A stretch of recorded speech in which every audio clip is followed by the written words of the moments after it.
الله وبركاته. وعليكم السلام ورحمة الله وبركاته. كيف حالك يا أخي؟ الحمد لله على أحسن حال. ما اسمك الكريم؟ اسمي محمد طلحة. وما اسمك أنت؟ اسمي عبد الواحد. من أين أنت يا أخي؟ أنا من أوروبا. ومن أين أنت؟ أنا من السعودية.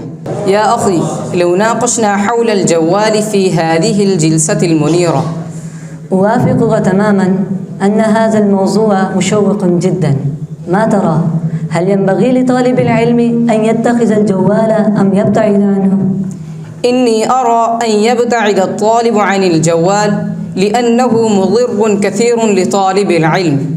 ها هو رأيي، وما رأيك يا أخي؟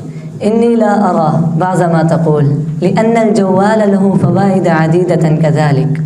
لا أوافقك في قولك هذا، لأن الجوال يفسد عقول الطالبين ويفتك بألبابهم. كم من الطالب رأيت يغادرون المدارس بسبب الجوال. يا أخي، الجوال ليس مضرا، بل مضره باعتبار الاستعمال، فمن أحسن استعماله فقد نال فوائد كثيرة. إني لا أرى، لأن الطالب إذا استعمل الجوال انتشر ذهنه وتبعثرت تخيلاته ومال عن الدراسة ورغب عنها. ألا يمكن الاستفادة من الجوال بعد تخرجه من المدرسة كفنون الحاسوب والعلاقات بالدول الأخرى وغير هذه من الفوائد؟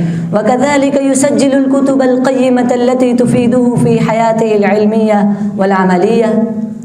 إن هذه كلها بعد التخرج من المدرسة، لأن الكلام في استعماله أثناء الدراسة.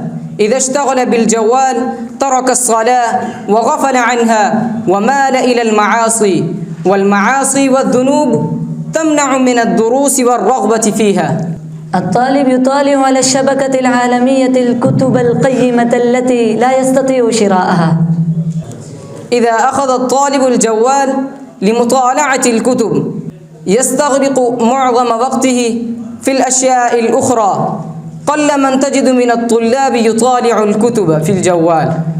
يا أخي، بعض من الطلاب يتشرفون من البعد، وهم يحدثون آباءهم وأمهاتهم وأقاربهم، إنما يمكن هذا من الجوال فقط.